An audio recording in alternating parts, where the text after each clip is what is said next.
Imaginem os seguintes processos: o número de pessoas que chegam num certo supermercado por minuto, o número de chamadas telefônicas que uma central telefônica recebe por hora, o número de pacotes TCP/IP que estão chegando no roteador por minuto, o número de trens que chegam numa certa estação a cada 2 horas, o número de chamadas de emergência que ocorrem numa certa cidade por dia, o número de ataques de tubarões que ocorrem no verão.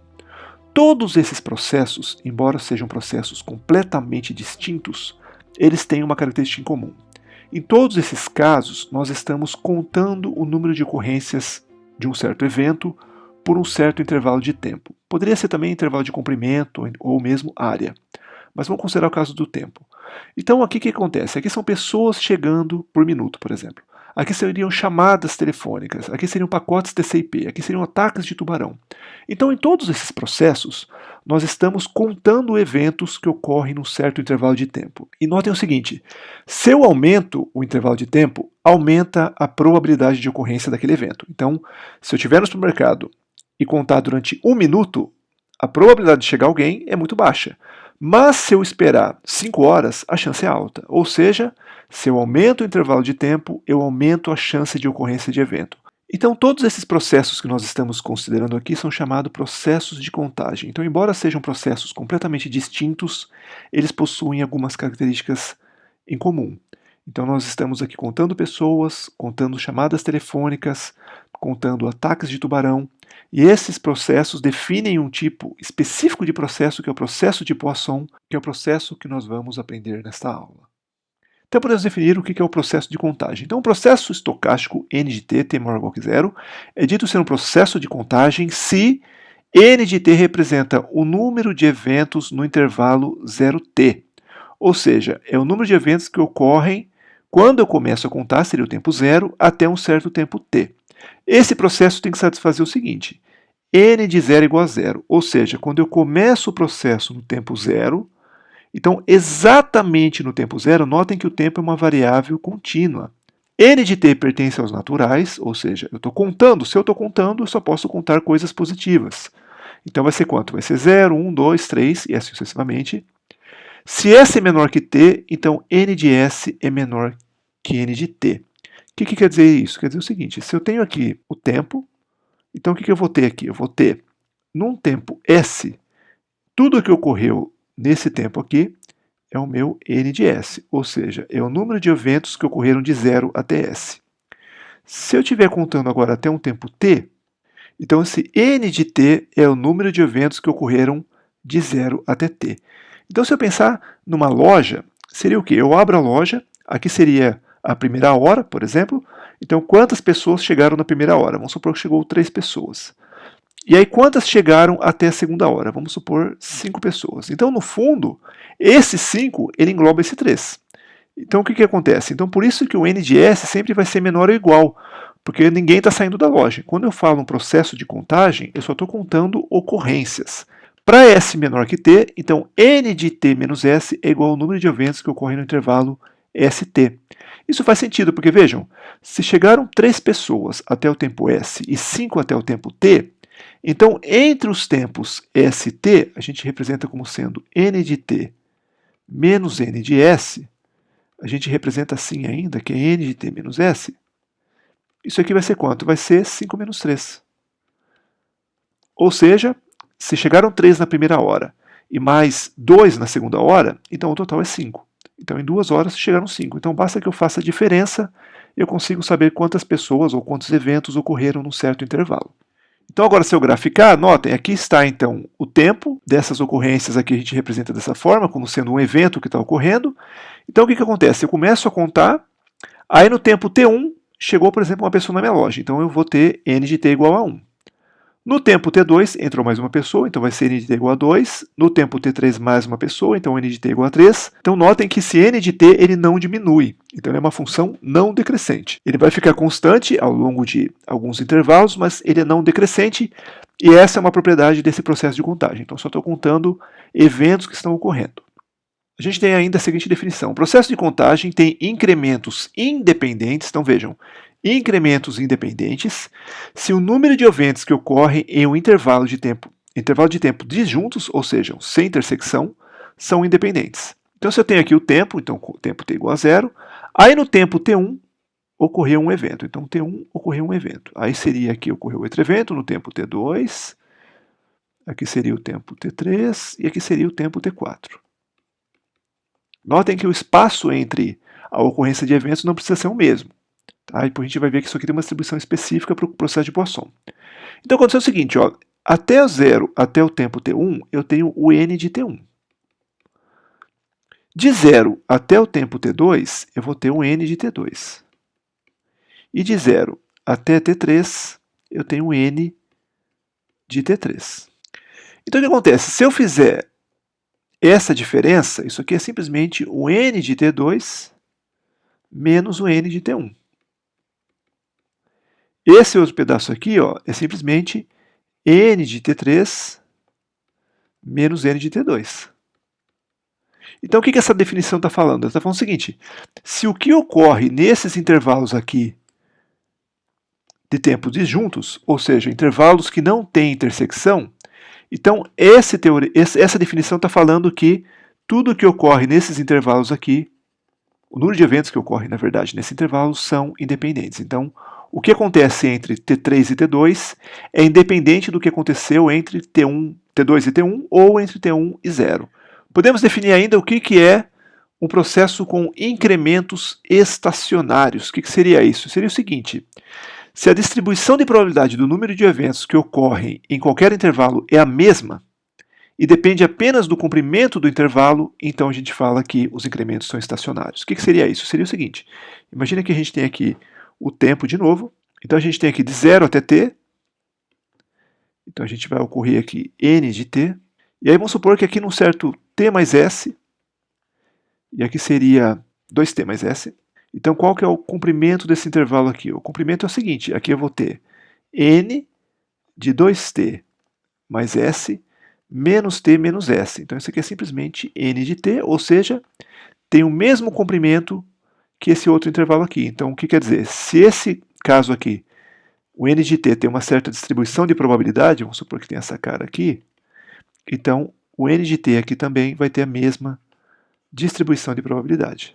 Então vai ser a mesma. Ou seja, independe de onde eu começo a contar. Então depende apenas do comprimento do intervalo. Então se o intervalo tiver o mesmo comprimento, então é a mesma distribuição. Então independe se eu comecei a contar aqui ou se eu comecei a contar aqui. O que quer dizer isso? Numa loja, por exemplo, se os incrementos são estacionários, então a probabilidade de chegar um cliente entre 9 e 10 da manhã é a mesma probabilidade de chegar um cliente entre 1 e 2 da tarde. Ou seja, o intervalo de 1 hora independe de onde eu começo a contar. Então, o que importa é apenas o comprimento do intervalo. Essa é uma característica fundamental que a gente vai ver para o processo de Poisson.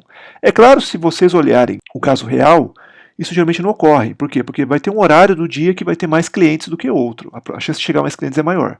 Mas, no nosso caso, vamos assumir que os incrementos são estacionários. Então agora podemos definir o processo de Poisson. Então o processo de contagem n de t, n maior que zero, é um processo de Poisson com taxa lambda maior que zero, se n de zero é igual a zero. Ou seja, quando nós começamos a contar o tempo no tempo zero, não ocorre nenhum evento. Isso só vai acontecer para t maior do que zero. O processo tem incrementos independentes, ou seja, se nós tivermos aqui no tempo zero até o tempo t1, então esses incrementos, ou seja, o que ocorre nesse intervalo de tempo, entre 0 e T1, que seria o número de eventos de 0 a T1, é independente do número de eventos entre T2 e T1. Ou seja, se nós abrimos uma loja às 9 da manhã até às 10, então vamos supor que aqui seria 9 da manhã e aqui seria às 10 da manhã, então o número de eventos que ocorrem entre 10 e 11 é independente do que ocorre entre 9 e 10. Então, se não tiver intersecção, os intervalos, então o que ocorre o número de eventos em intervalos disjuntos são independentes. O número de eventos em qualquer intervalo de comprimento t tem distribuição de Poisson com média lambda t. Então, lembrando como é que é a distribuição de Poisson, então a gente viu na aula de modelos discretos que Px igual a k é simplesmente e a menos lambda, lambda elevado a k, sobre k fatorial, e a gente viu que a esperança de x ela é igual à variância de x, que é igual a lambda. Então, se for um processo de Poisson, então o número de eventos que vai ocorrer entre o tempo S e o tempo mais T, ele tem distribuição de Poisson, ou seja, a probabilidade de eu ter N eventos nesse intervalo aqui, então esse intervalo tem comprimento T, então a chance de N de T ser igual a N é E a menos lambda, lambda elevado a T sobre N fatorial. Então essa é uma propriedade fundamental do processo de Poisson. Essa é a definição 1, a gente vai ver outra definição, e pela outra definição a gente vai chegar no mesmo resultado. Então agora vamos fazer um exemplo para a gente verificar como que a gente utiliza esse processo de Poisson. Então vamos considerar um exemplo. Fregueses chegam a uma certa loja de acordo com o processo de Poisson com taxa lambda igual a 4 fregueses por hora. Dado que a loja abre às 9 horas, qual é a probabilidade de que um freguês chegue até às 9h30 e um total de 5 estejam na loja até às 11h30? Assuma que os fregueses não deixam a loja, então a gente está sempre aumentando o número de fregueses. Ou seja, o que seria isso? Então, do tempo zero, quando eu abro a loja, até as 9h30, ou seja, depois de meia hora, o que vai acontecer? Vai chegar um freguês. Aí até às 11h30, que seria quanto tempo depois? Seria no tempo 5h30, seria 2,5 horas depois, porque abriu às 9, né? Então seria às 9, aqui seria às 9h30 e aqui seria às 11h30. Aí nesse tempo aqui, então até às 11h30 a gente quer um total de 5. Então se já tinha entrado 1, então entrou mais 4 nesse intervalo aqui, entre meia hora e 2h30. Então o que a gente quer calcular? A gente quer calcular o seguinte, a gente quer calcular a probabilidade de que n de meio seja igual a 1, ou seja, nesse intervalo aqui vai chegar apenas uma pessoa, e, que vejam que ele fala o seguinte, né? Qual é a probabilidade de que um freguês chegue até as 9h30 e um total de 5 estejam na loja até as 11h30, ou seja, n de 5 meios é igual a 5. Então como é que a gente resolve isso? Notem, esse intervalo total e esse intervalo menor não são intervalos disjuntos, eles possuem intersecção. Para eu transformar essa probabilidade em uma probabilidade de intervalos disjuntos, eu tenho que fazer o quê? Então eu vou considerar que isso aqui é a mesma coisa que a probabilidade de n de meio é igual a 1 e quanto? N de 5 meios menos meio, isso é igual a quanto? Isso é igual a 5 menos 1. Ou seja, isso aqui é simplesmente a probabilidade de n de meio é igual a 1 e n de 2 é igual a 4. Então quer dizer o quê? Meia hora chegou um freguês, nas próximas 2 horas chegaram 4 fregueses, que é o que a gente consegue ver claramente por esse desenho. Então agora o que eu tenho? Eu tenho 2 intervalos. Então eu tenho o primeiro intervalo aqui, o segundo intervalo, agora não tem intersecção entre os intervalos, então a gente viu que pela definição de processo de Poisson, se não tem intersecção, então os intervalos são independentes, então isso aqui vai ser o quê? P de A, vírgula B vira P de A vezes P de B. Então isso aqui é simplesmente a probabilidade de n de meio ser igual a 1, vezes a probabilidade de n de 2 ser igual a 4.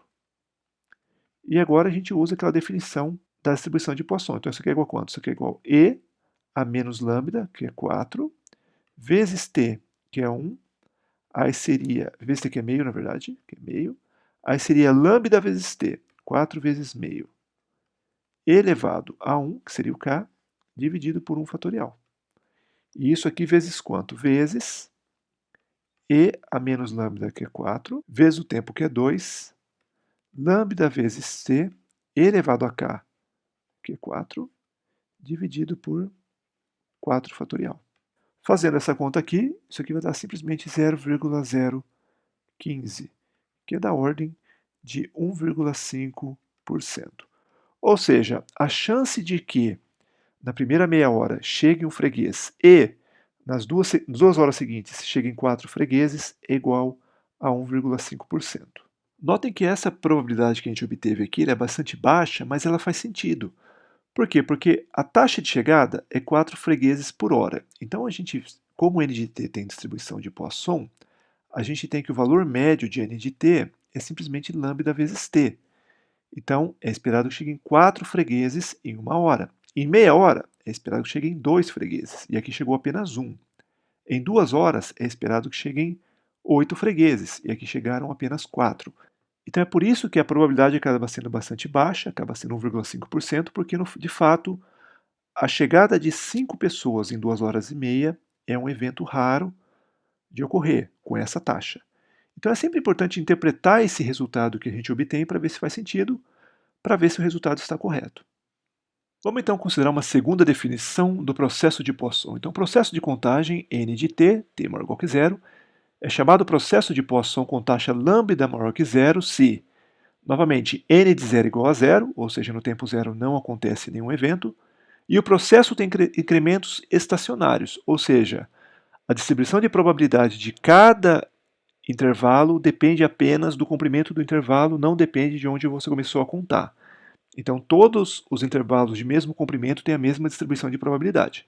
A probabilidade de ocorrer um evento no intervalo de tempo h é definida como sendo lambda h mais ordem de h.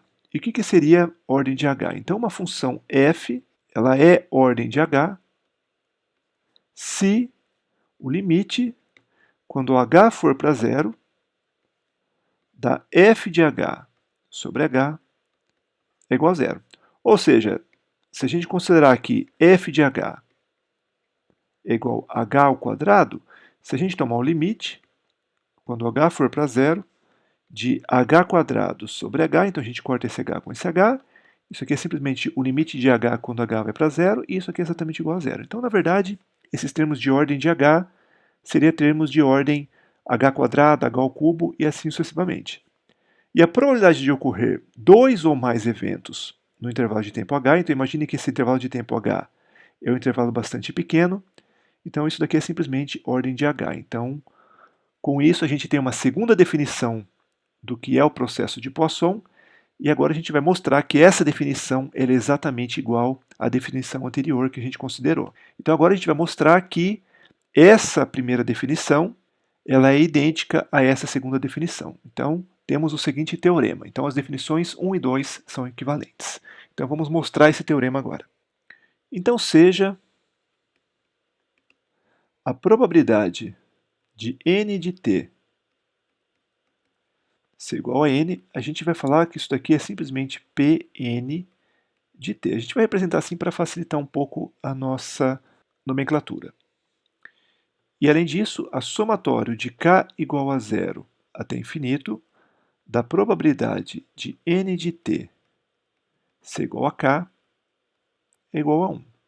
Ou seja, o n de t pode ser qualquer valor entre 0 e infinito. Para n igual a zero, vamos considerar o seguinte. Então, para n igual a zero, vamos falar o seguinte. Vamos falar que a probabilidade de n de t mais h ser igual a zero, vamos dividir isso aqui, esse intervalo, em duas partes. Então, a gente vai ter nosso intervalo aqui. A gente vai definir ele de 0 até t e até t mais h. Então, se eu falar que n de t mais h é igual a zero, implica que n de t é igual a zero e esse intervalo aqui seria quanto? T mais h menos t, ou seja, n de h igual a zero. Então, n de t mais h igual a zero implica que é a probabilidade de n de t ser igual a zero e n de t mais h menos t ser igual a zero. Como esses intervalos são disjuntos, esses eventos são independentes, então a gente pode escrever como sendo a probabilidade de n de t ser igual a zero vezes a probabilidade de n de h ser igual a zero. Mas a gente tem o seguinte, mas a probabilidade de n de h ser igual a zero, a gente pode escrever como sendo 1 menos a probabilidade de n de h ser maior do que zero. Okay? Porque é complementar, porque se eu considerar todos os casos possíveis vai dar 1, porque a gente viu nesse caso aqui. Né? Então a probabilidade de n de t ser igual a k sobre todos os k tem que ser, todos os k's tem que ser igual a 1. Então isso aqui é simplesmente 1 menos, vamos abrir esse termo aqui, a probabilidade de n de h ser igual a 1, mais a probabilidade de n de h ser maior do que 1. Então a gente pode abrir dessa forma. Mas quem é esse n de h igual a 1? Pelo que a gente viu anteriormente, n de h igual a 1 é lambda h mais ordem de h. Então é simplesmente lambda h mais ordem de H. E esse termo maior do que 1 seria maior ou igual que 2. Então esse termo aqui é ordem de H, como a gente viu aqui na nossa definição. Então está aqui, n maior ou igual que 2 é a ordem de H. Então, se eu substituir agora aqui em cima, eu vou ter o seguinte, então eu vou ter aqui a probabilidade, então, portanto, a probabilidade de n de t mais h ser igual a zero, eu posso escrever como sendo simplesmente a probabilidade de n de t igual a zero, ou seja, a gente escreve como P0 de t, que a gente usa nessa notação aqui de cima, vezes n de h igual a zero. Quem que é esse termo? Ele é simplesmente 1 menos lambda h mais ordem de h. Ou seja, a probabilidade, vamos já escrever naquela notação, então seria P0 de t mais h é simplesmente P0 de t menos lambda h P0 de t mais ordem de h. Então notem, P0 ele é um valor, então o valor vezes ordem de h continua sendo ordem de h. Então agora se a gente passar esse termo para o outro lado e dividir por h, isso aqui vai dar simplesmente P0 de t mais h menos P0 de t sobre h é simplesmente lambda P0 de t mais ordem de h sobre h. Se agora a gente tomar o limite, quando h for para zero, a gente vai ter o seguinte, então tomando o limite aqui embaixo, então seria o limite, quando h vai para zero, de p de t mais h menos p de t sobre h é igual ao limite, quando h vai para zero, de menos lambda P0 de t mais ordem de h sobre h. Mas notem, essa primeira definição aqui é a definição de derivada. Por quê? Porque lembre-se, df dx, que é a definição de derivada, a gente viu lá em cálculo 1 que era o limite, quando h vai para zero, de f de x mais h menos f de x sobre h. Então, no fundo, esse termo aqui, quem que ele é? ED P0 de t dt, ele é igual a quanto? Bom, esse termo aqui não depende de h, então é simplesmente menos lambda P0 de t.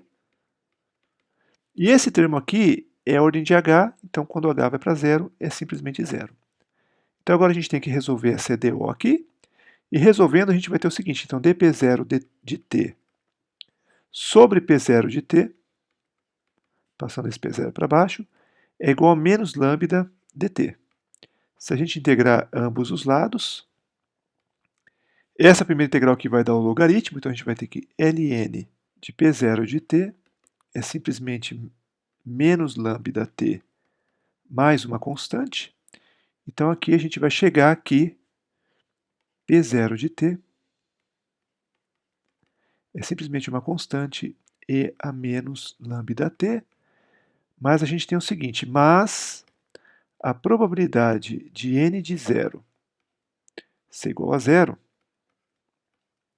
isso aqui é igual a 1, ou seja, não vai ocorrer nenhum evento quando a gente começa a contar, e esse aqui a gente chama isso aqui de simplesmente P0 de zero.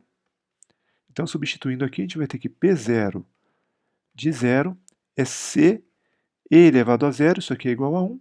Daqui a gente tira que C é igual a 1.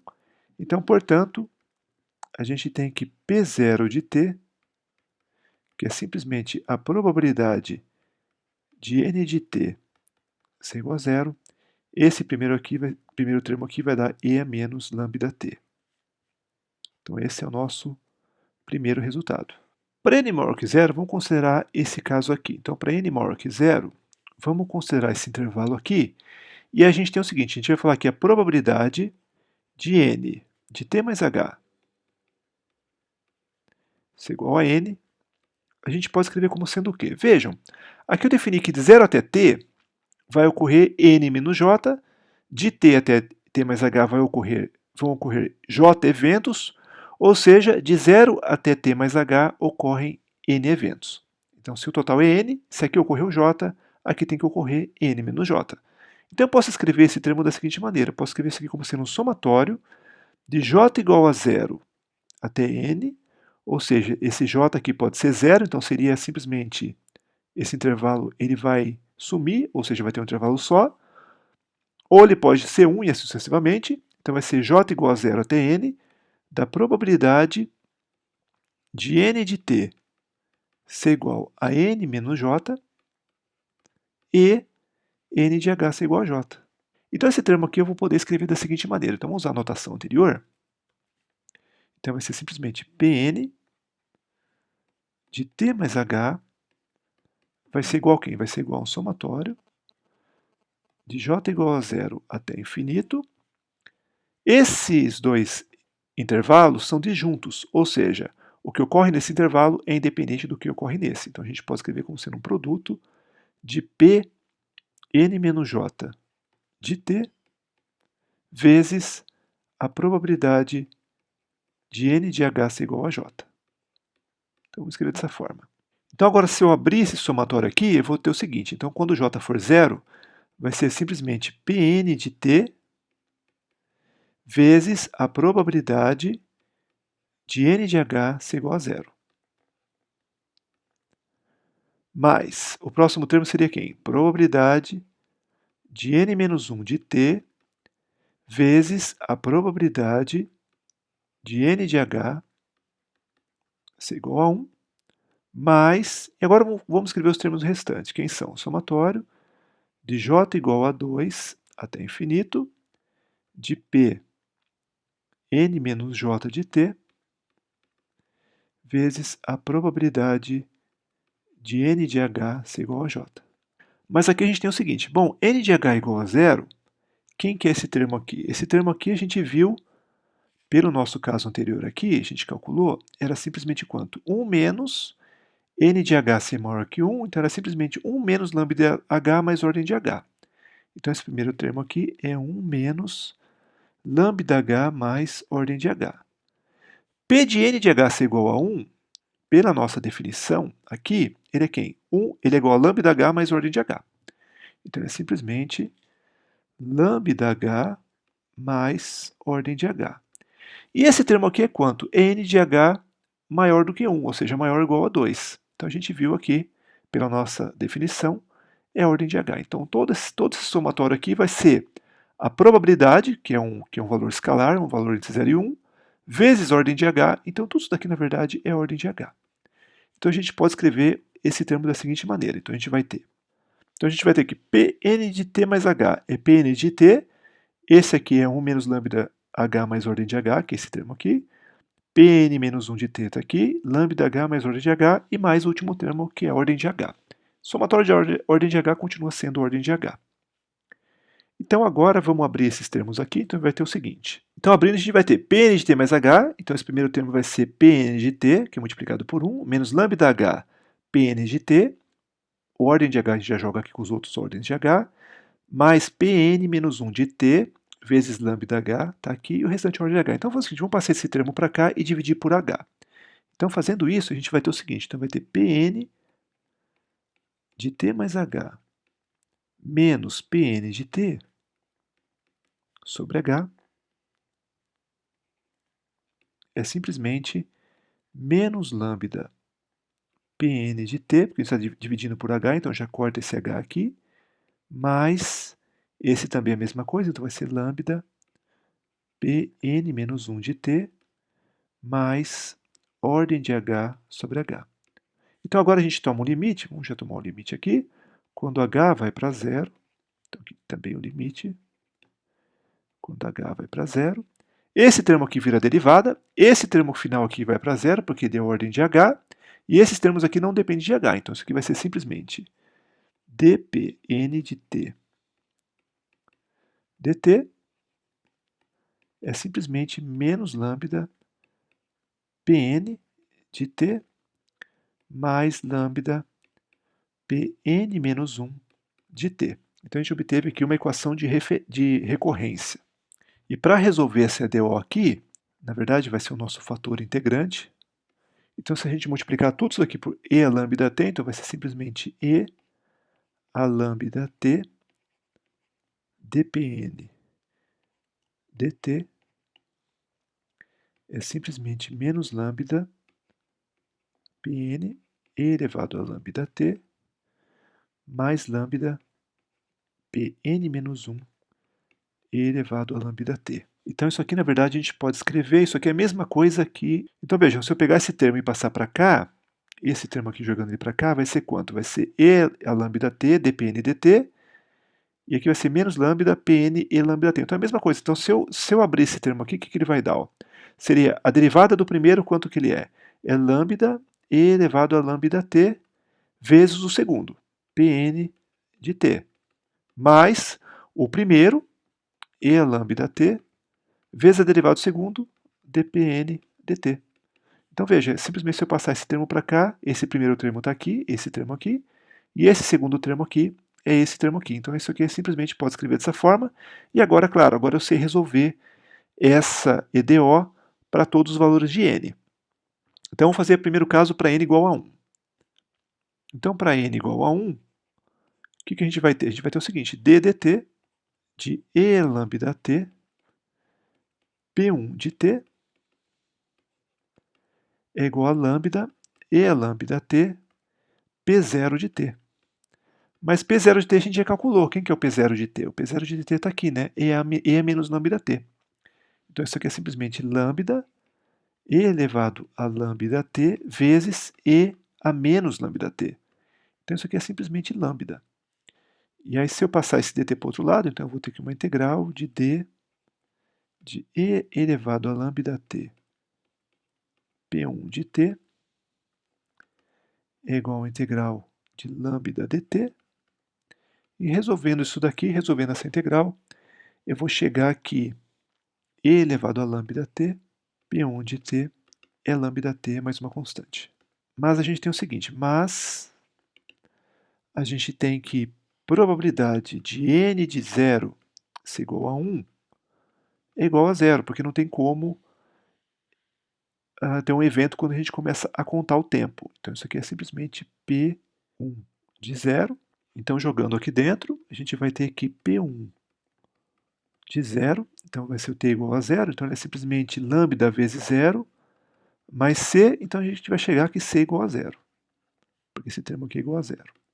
Então, portanto, a gente vai chegar aqui p1 de t, que é simplesmente a probabilidade de n de t ser igual a 1, e a menos lambda t.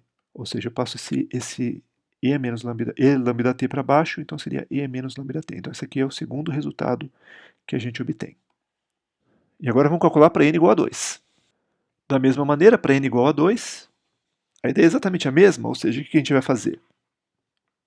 A gente vai pegar esse termo que a gente obteve aqui, a gente vai pegar a nossa equação aqui de recorrência e vamos abrir essa equação aqui embaixo. Então, para n igual a 2, temos o seguinte, então d dt de e elevado a lambda t, p2 de t, que é esse termo que a gente tem aqui, é igual a lambda e elevado a lambda p1 de t. Então, é igual a lambda e elevado a lambda t, p1 de t. Mas P1 de t a gente calculou aqui, então é quanto? Então vai ser lambda elevado a lambda t vezes P1, que é lambda t e a menos lambda t. Então esse lambda e menos lambda corta com e elevado a lambda, e aí eu vou ter que d dt, vamos já passar o dt do outro lado, então d de e elevado a lambda t P2 de t é igual, aqui vai ser lambda ao quadrado, t dt. E agora, se eu integrar ambos os lados, eu vou chegar aqui e elevado a lambda t p2 de t é igual a lambda ao quadrado t ao quadrado sobre 2 mais uma constante. Então eu posso chegar aqui p2 de t é e a menos lambda t, porque eu passei esse elevado a lambda t para o outro lado, vezes lambda ao quadrado t quadrado sobre 2 mais uma constante. E agora eu uso a condição inicial, a condição de contorno que eu defini. Qual que seria essa condição? A probabilidade de que n de 0 igual, nesse caso seria 2, que seria o P2 de 0, isso aqui é igual a 0. Então vai ser quanto? Vai ser, esse termo aqui vai ser e elevado a zero, vai dar 1, vezes, esse primeiro termo aqui vai ser lambda ao quadrado vezes 0 sobre 2, porque t é igual a 0, então vai ser 0, mais c. Daqui eu tiro que c é igual a 0. Então c igual a 0, e daí eu concluo que P2 de t, que é simplesmente a probabilidade de n de t ser igual a 2, então é simplesmente quanto? É simplesmente e a menos lambda t elevado ao quadrado sobre 2. Então agora, o que eu posso fazer? Se eu usar indução, ou seja, se eu fizer agora para Pn, então eu vou chegar, então por indução, a gente vai concluir que a probabilidade que o Pn de t, que seria a probabilidade de n de t ser igual a n, nada mais é que e a menos lambda t elevado a n sobre n fatorial. Então a gente chegou a isso por indução. Agora a gente precisa provar que isso aqui vale também para n mais 1. Então, para n mais 1, vamos ver se essa fórmula que a gente obteve por indução é válida. Então, de novo, eu vou usar essa minha relação que eu obtive antes. Então vai ser quanto? d dt de e elevado a lambda t, p n mais 1 de t. Isso aqui vai ser igual a quanto? Vai ser igual ao termo do outro lado, que é lambda elevado a lambda t, pn de t. Então vai ser lambda elevado a lambda t, pn de t. Bom, mas aí pn de t, eu cheguei por indução nessa equação, então vamos ver se ela é válida. Então vai ser d dt, vamos já colocar o dt para o outro lado, então vai ser e elevado a lambda t, pn mais 1 de t,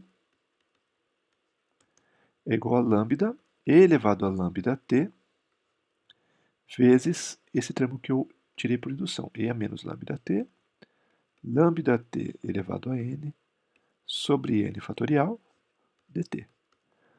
Bom, e elevado a lambda com e elevado a menos lambda eu posso cortar. Então, se eu integrar agora ambos os lados, eu vou chegar aqui e elevado a lambda t, pn mais 1 de t, é igual a quanto? Bom, vai ser lambda elevado a n mais 1, t elevado a n sobre n fatorial. Vamos resolver essa integral aqui que a gente não resolveu ainda.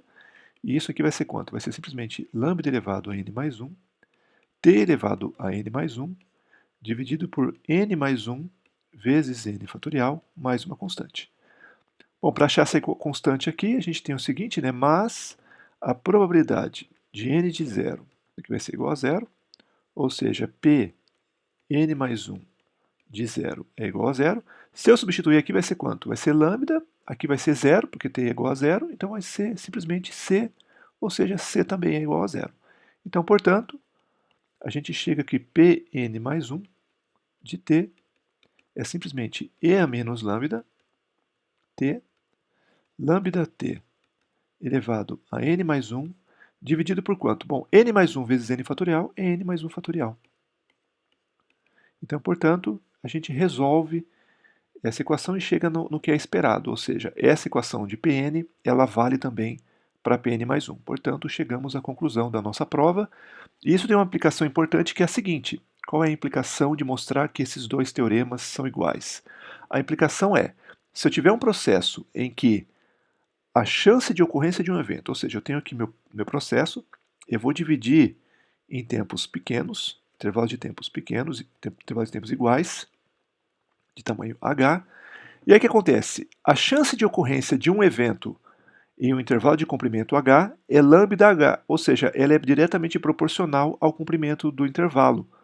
Então, o que eu espero? Se eu tiver um processo em que a probabilidade de ocorrência de um evento é proporcional ao comprimento do intervalo, então eu posso chegar aqui a probabilidade de ocorrência de n eventos tem uma distribuição de Poisson. Então, notem que, se eu partir dessa ideia, eu chego que meu processo tem distribuição de Poisson, ou seja, baseando-se nesse processo, nós mostramos que essa definição é equivalente. Então, num processo de Poisson, nós temos incrementos estacionários, nós temos incrementos independentes, a probabilidade de ocorrência de um evento ela é diretamente proporcional ao comprimento do intervalo e, além do que, a chance de ocorrer n eventos tem distribuição de Poisson.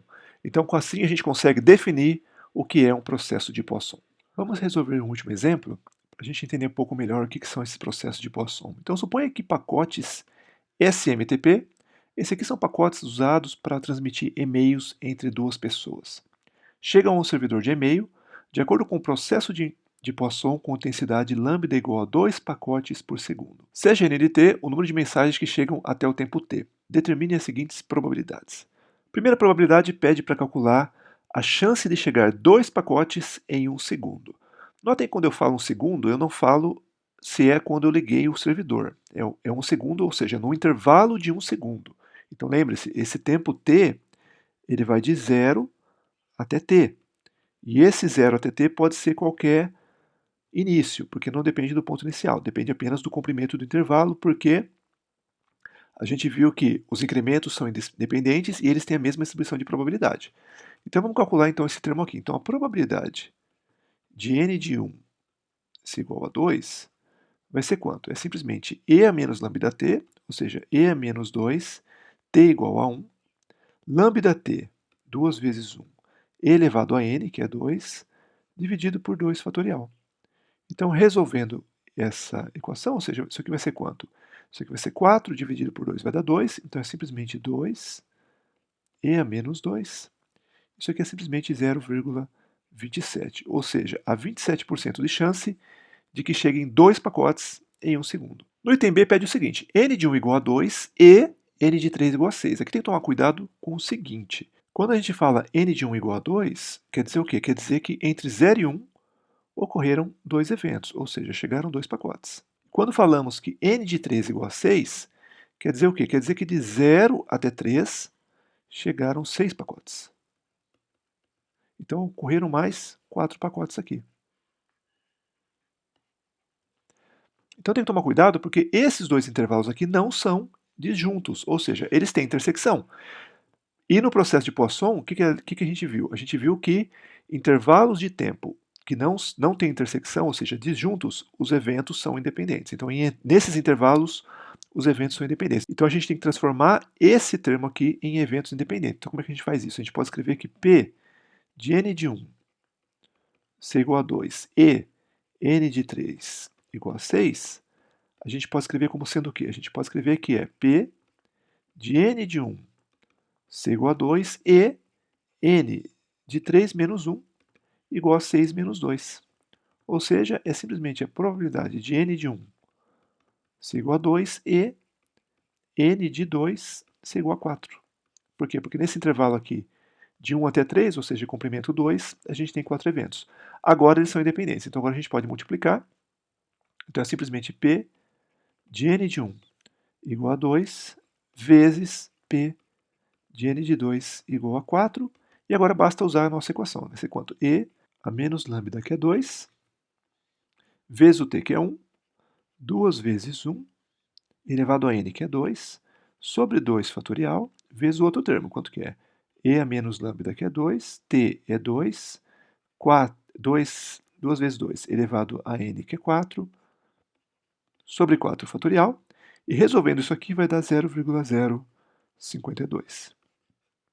Ou seja, há 5% de chance de que no primeiro segundo cheguem 2 pacotes e nos 3 primeiros segundos cheguem 6 pacotes. Vamos continuar resolvendo. Agora no item C pede n de 1 igual a 2, dado que n de 3 é igual a 6. Então notem que agora é um pouco diferente. Então veja, eu quero saber a chance de que no primeiro segundo chegaram 2 pacotes, dado que até 3 chegaram 6 pacotes. Então como é que eu resolvo isso? Isso aqui eu vou ter que resolver usando probabilidade condicional. Lembre-se, como é que eu calculo P de A dado B? Isso aqui era simplesmente P de A, vírgula B, sobre P de B. Então, vamos calcular. Então, seria quanto? Seria a probabilidade de n de 1 ser igual a 2 e n de 3 ser igual a 6, dividido pela probabilidade de n de 3 ser igual a 6. Quanto é que seria isso? Bom, primeira coisa, eu tenho que transformar esses dois eventos em eventos independentes. Então, vai ser o quê? Então, teria que considerar intervalos disjuntos. Então, seria a probabilidade de n de 1 ser igual a 2 e n de 3 menos 1 é igual a 6 menos 2, que nem a gente fez no exercício anterior, dividido pela probabilidade de n de 3 ser igual a 6. Então vai ser igual a probabilidade de n de 1 ser igual a 2. Agora a gente pode multiplicar, que são eventos independentes. P de n de 2 ser igual a 4, dividido por P de n de 3 igual a 6. Então agora basta a gente usar a equação que a gente viu, e a menos 2, que é lambda, vezes t, que é 1, 2 vezes 1 elevado ao quadrado sobre 2 fatorial, que é o nosso n, vezes e a menos lambda, que é 2, t é 2, então 2 vezes 2 elevado a 4, sobre 4 fatorial, e tudo isso daqui dividido por e a menos 2 vezes t, que é 3, lambda t, 2 vezes 3 elevado a 6, sobre 6 fatorial. Fazendo essas contas aqui, vocês podem usar o Python para fazer essa conta aqui, então eu coloquei aqui que vai ser e menos 2 vezes 4 sobre 2, que é esse primeiro termo aqui, sobre 2 fatorial, e o termo de baixo é e menos 6, 6 elevado a sexta sobre 6 fatorial, está aqui. Então, fazendo a conta, vai dar 0,32. Na verdade, 0,33, então seria 0,33. Então, há 33% de chance de que cheguem 2 pacotes no primeiro segundo, dado que ocorreram 6 pacotes em 3 segundos. Fazendo o último item, então agora é o contrário. O que está acontecendo aqui? Ó? Dado que chegou no primeiro segundo 2 pacotes, então no primeiro segundo chegaram 2 pacotes.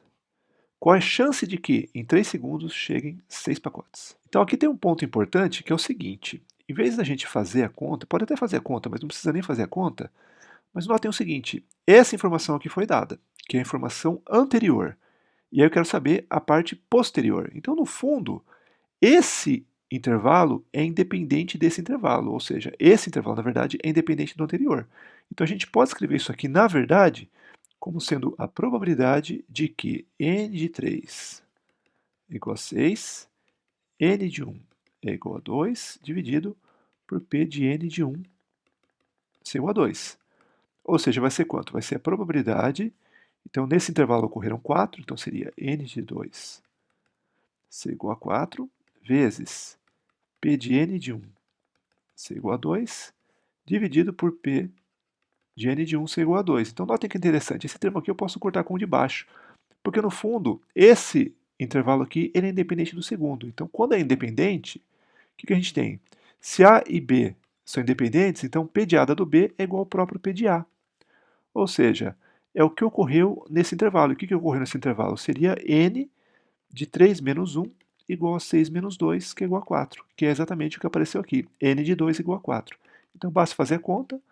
E a menos lambda, que é 2, vezes t, que é 2, 2 vezes 2 elevado a 4, sobre 4 fatorial. Fazendo essa conta no Python, vai ser simplesmente e menos 4, 4 elevado a 4 sobre 4 fatorial, que é o que está aqui. Então, vai dar simplesmente 0,19. Então, nessa aula, a gente começou a ver o processo de Poisson. Quem tiver interesse agora em se aprofundar mais, pode dar uma olhada no livro do Sheldon Ross ou no livro do Taylor e do Carlin. Nessa parte de Poisson, eu acho que o livro do Sheldon Ross está mais didático, então eu sugiro que vocês deem uma olhada nesse livro. E essa foi apenas a primeira aula, nós introduzimos o que é o processo de Poisson, e nas próximas aulas nós vamos ver várias propriedades do processo de Poisson, e também vamos aprender a simular esse processo em Python.